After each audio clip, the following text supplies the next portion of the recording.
Hey, what are you doing? You gonna help me today? No? Okay. Alrighty, wife just said we have no hot water again.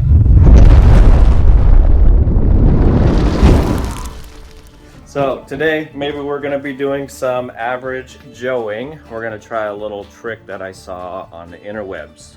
So quick little backstory is we have been randomly without hot water. Over the past couple of weeks, we just randomly have no hot water. So I'll come down here, pilot light's not lit, I have to relight it, relight the burner, and then wait for the 40 or however many gallon tank this is to heat up so we have hot water. And our water heater is pretty old. It was here when we bought the house back in 2007. If we look on here, the manufacturing date is 09-2006. So it is pretty old. You know, we're bound to have problems. So I just looked it up on the interwebs and it basically said check my thermocouple because that could be bad. And that's what's causing my pilot light to not stay lit, you know, to continue the cycle. So that's what we're going to do today is check the thermocouple. And to do that, you have to disconnect it and check it for millivolts. Your thermocouple should read, or a good one should read, between 20 and 30 millivolts. And if it's below that, it's probably bad, or there's just a carbon built up on the thermocouple. So what we're going to do is obviously check the thermocouple. If it doesn't read good, then we're going to pull out the burner because that's where the thermocouple is located, and check it for the carbon buildup. If it does have that, we're just going to clean it off and kick the can further down the road so I don't have to replace anything else. I'm cheap, that's why. And then we're going to put it back in and see if that works. Now, if you're not familiar with carbon buildup, if there is some on there, it's basically like a thermal insulator, so it can't get good readings and therefore, you know, not work properly. All right, anyway, enough of me talking. Let's get started. All right, checking the little door here, the little window. I don't see anything in there whatsoever. So what we're gonna do right now is pull the thermocouple right here, pull that out, and then we will try to light it, make sure it lights. Just pilot light only. And then once the pilot light is lit, we're going to check the millivolts on the thermocouple right here. We are going to turn this off all the way, and we're going to disregard this warning right here and pull out the thermocouple right here. So remember, righty-tighty, lefty-loosey. And we'll just drop that right down here. All right, so to test this, it's best if you have the alligator clips, but if you don't, that's okay, you don't have to. But the outside is positive, and the top up here is negative, if I can get that to stay. And then for your meter, whatever meter you have, just make sure you go to millivolts DC. All right, next step we're gonna do is just start the pilot light only, all right? And for mine, you gotta hold that down and then repeat the striker right over here until the pilot light lights. All right, pilot light is lit. All right, and we're just basically waiting for this to go up to the highest number it'll go to. All right, we've been sitting here for a couple of minutes and we are still below the 20 millivolt, you know, low end for being a good thermocouple. So I think what we're going to do today, since I don't want to run to the store right now, is we're going to try to do a temporary fix and see how long that lasts, or if it even works at all. Basically what we're going to do is just clean the carbon off of the thermocouple. All right, since we already have the thermocouple removed, we're just going to go ahead and remove the other two gas lines and the igniter right here. Just use our crescent wrench and back those out, and then for the igniter, we can just pull that right off right here. This gas line right here, just be a little careful. We don't want to really bend this one up too much or kink it. Otherwise, we'll have to replace that one too.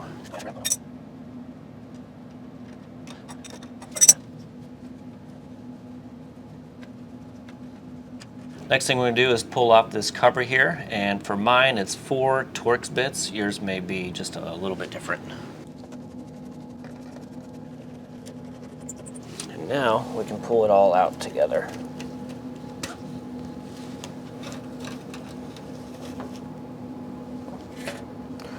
Oh, I do have a lot of crap on the top of mine. Look at that. Wow, look at all that. That is nasty. All right, so I just dumped off all that crap that was on there. So here's the thermocouple right here, and you can see it has a whole bunch of white carbon buildup on it. And I'm guessing that's our problem. So basically what happens is all this carbon on here turns into like a nice thermal insulator. So we're not getting good readings. So I think what I'm gonna try to do real quick is just clean this up with some emery cloth, and we'll put it back in and see what happens. All right, looks like I do have a little bit of cleanup to do, and that's okay. I'll get this cleaned up, and then we'll clean up the thermocouple. All right, so here's the emery cloth that I have. It's technically for wood, but it should be just fine. We're gonna see if we can clean this off. And it could be bad, it's just hard to say. Oh, it is coming off. There was actually a big chunk right on the end, so this might actually work. I'm gonna try this red one here.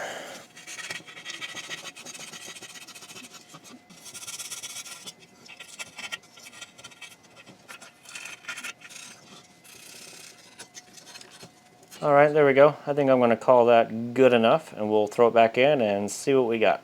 All right, now we're gonna throw the burner back in, and just a quick note, this little bend on the bottom of the burner can sometimes line up with a bracket back there in the middle. So if yours does have that, make sure you line it back up when you're putting it back in. And also a quick note, I did clean up most of that crap that was in here. Also, if you do have to change out the thermocouple, basically all you're gonna do is pull it out of the bracket right up here, and then again, pull it out through the panel. And then once you have it out, you're gonna lay it down flat, and then you're gonna measure the thermocouple, and then run to the store and grab one that's close to the same length. Basically reinstall it how you took it back out. That's pretty much it. All right, anyway, let's throw this back in and see if it worked. Here we go.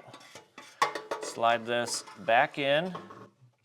I think we're going to line up the main gas line before we tighten down the screws. Whoops, I just hit the camera. Sorry about that. All right, that's lined back up, so we can put our screws back in. We can reattach the gas lines. I would try to do these finger tight first, just to make sure you don't cross thread it. And you don't have to be a gorilla, tighten these down, just make sure they're nice and snug. And the pilot light. And we pop this back on. Like that. All right, now that all that's back in, we're gonna do the exact same test and test the thermocouple again. So outside is positive right over here, and then the inside top section is negative. All right, so I'm gonna go to light the pilot, and we'll just see how high the number goes. All right, so there we go. We made it over 20 millivolts, which is kind of on the low end, but it's still usable. So I think we're gonna call this cleaning a success, and we're gonna go ahead and reinsert the thermocouple into the gas valve. All right, so back this off and turn the pilot light completely off. Put the thermocouple back in. Make sure you don't cross thread it. There we go. Should go in pretty easily with your fingers. I don't want to go too tight. There we go. All right, and then from here, just go ahead and start your pilot light how you normally do. Pilot light does turn on, and it should stay on once you release your button. And mine is. I probably should have cleaned that window whenever I was down here. That's okay. Pilot light's on. We're just waiting for the burner to kick on. Nice.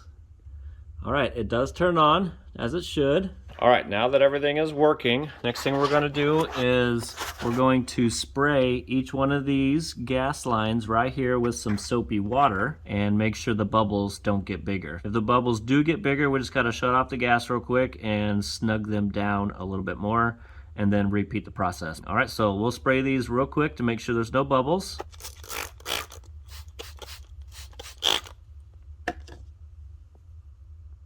And I don't see any bubbles. All right, I didn't see any bubbles there, so the last thing I'm gonna do is just throw on that cover, and we're done. All right.